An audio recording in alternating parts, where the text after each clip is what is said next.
சிவன் இல்லையெனில் நக்கீரனும் பொய், முத்தமிழ் சங்கங்களும் பொய்யே. பிள்ளையார் முருகன் கடவுள் இல்லையெனில் அவ்வையும் பொய், அவரின் தமிழ் கவியும் பொய்யே.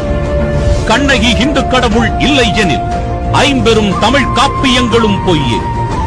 பெருமாள் கடவுள் இல்லை எனில் ஆழ்வார்களும் பொய், அவர்களின் தமிழ் திவ்ய பிரபந்தங்களும் பொய்யே. இந்து கடவுள் ராமர் இல்லை எனில் கம்பனும் பொய், அவனின் தமிழ் காவியமும் பொய்யே. இந்து மதம் பொய் எனில் திருவள்ளுவரும் பொய், அவரின் திருக்குறளும் பொய்யே. இந்து கடவுள்களை பொய் எனில் திருமுறைகளும் பொய், திருமந்திரமும் பொய், தமிழும் பொய், தமிழ் வரலாறும் பொய்யே. இந்து சமயமும் இந்து கடவுள்களும் இந்து சமய வழிபாடுகளும் இரண்டர கலந்ததே தமிழ்.